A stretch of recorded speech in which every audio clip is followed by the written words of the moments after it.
बहुत सारे लोग मेरे सभी हारों को परमेश्वर जय में बदल देगा, जहां पर मैं हारा उसी जगह में परमेश्वर मुझे जयवंत करेगा, मेरे लिए जो योजनाएं रखी हैं, विचार रखे हैं, परिपूर्ण रूप से उसे पूरा करेगा। लोग ऐसे क्यों विश्वास नहीं कर पा रहे हैं, अपेक्षा नहीं कर पा रहे हैं? पहला कार्य, वे परमेश्वर के प्रेम को नहीं समझ पाए हैं, परमेश्वर के उस बिना शर्त के प्रेम को समझ नहीं पाए हैं। परमेश्वर हमसे प्रेम ही नहीं बल्कि प्रेम बन गया है।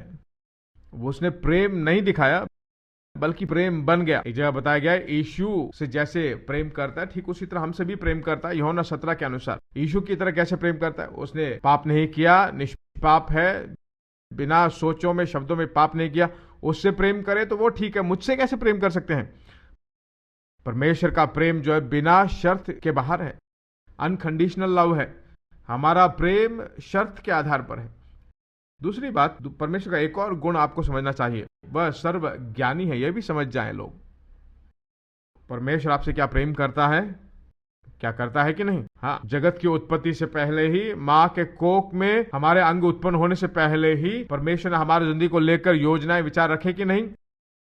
अब आपकी सोचें क्या उसे मालूम नहीं? अभी जो सोच आ रही है, जो आपके मन में अभी दौड़ रहा है, क्या आप जानते हैं 20 साल से पहले जो योजनाएं थी, सोचें थी, अब 30 साल बाद जो आने वाले क्या उसे मालूम है? 10 साल पहले जो गलतियां की वो उसे मालूम है? 30 साल के बाद जो पाप करने वाले क्या उसको मालूम है? मालूम है। फिर भी कैसे वो प्रेम करता है? वही परमेश्वर है। इसलिए परमेश्वर सर्वज्ञानी है। अर्थात मालूम है कौन सा चीज पूर्ण प्रेम है? एक मनुष्य के बारे में सब कुछ जानने के बाद भी उससे अगर प्रेम करे तो वही प्रेम है। आज बहुत सारे लोग अपने आप को प्रकट नहीं करेंगे, आधा ही दिखाएंगे अपने बारे में, बाकी आधा दिखाएंगे तो प्रेम नहीं करेंगे। ऐसे एक्शन में ही चलते रहा। क्यों? पूर्ण हमें मालूम चल जाए, हमारी समस्या मालूम चल जाए तो हमारा आदर ही नहीं करेंगे।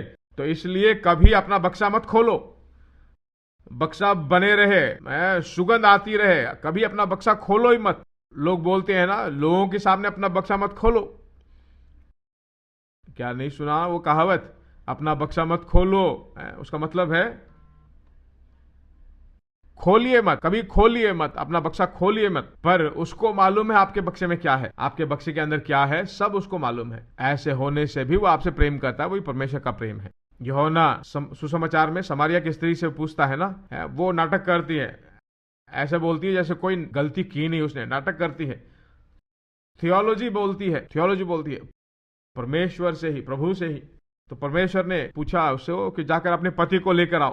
क्यों उसने पति को बुलाने को कहा? उसके पाप को बाहर निकाल कर लेकर आके उसको अपमान करने के लिए। उसकी सभी स्थितियां जानता है, फिर भी उससे प्रेम करता है। वह प्रेम उसे बदलता है। परमेश्वर ने जो उसके लिए विचार रखा उसमें काम करने लगी, पीछे हटकी। देखिए, उस गांव के अंदर जाती है और गवाही के रूप में जीती। अब अपमान में नहीं बल्कि अब जय में जीती है। जिन लोगों को वो देखना नहीं चाहती थी उन्हीं लोगों को जाकर सुसमाचार सुनाती है। क्यों? परमेश्वर के प्रेम ने बदला। क्यों? वो पराजय में जी रही थी। अब उनसे प्रेम करने वाला कोई नहीं है, वो नहीं मालूम। क्यों 4 शादियां की उसने? सोची कि ये आदमी अच्छा है, उसने प्रेम ही नहीं किया। ठीक है, वो ठीक नहीं है, वो प्रेम नहीं करता। उसको देखते हैं, वो उससे भी बुरा है। इसको देखा तो ये उससे बुरा है, वह उससे भी बुरा है। शादी करके डिवोर्स लेकर, तलाक लेकर, कोर्ट कचहरी में, क्यों ये सब? पहले प्रेम करता क्या देखते हैं, फिर शादी कर लेंगे, ऐसा सोच रही थी। प्रेम करने वाला सिर्फ एक ही है और वह प्रभु परमेश्वर। उसी को आप सबके बारे में मालूम है, फिर भी वो आपसे प्रेम करता है। अगर यह सोच आप पर शासन करे, मेरे बारे में सब कुछ उसको मालूम है, फिर भी वो मुझसे प्रेम करता है, यह बात जान लो, तो पराजय में आप कभी नहीं रहोगे। आज हमने ये कर दिया, वो कर दिया, क्या परमेश्वर मुझे उपयोग करेगा? परमेश्वर अपने घर में एक गुलाम के रूप में रखेगा, बच्चे के रूप में नहीं रखेगा। यही सोच रहेगी। मैं पाप करके सुअर के साथ रहूं तब भी मैं उसका बेटा हूं, बेटी हूं। परमेश्वर कभी नहीं बदलता है। परमेश्वर नहीं बदलता है। पाप करके सुअर के साथ लेटे हो तब भी उसका विचार आपके लिए नहीं बदलने वाला। हम क्या सोचते हैं, ठीक है, शायद अच्छा सुअर चराता होगा, ये उसके लिए बहुत योजना विचार रखा, वो सुअर के साथ है, 30 सुअर लेके चलो चराओ इसको ले जाकर। हम क्या करेंगे?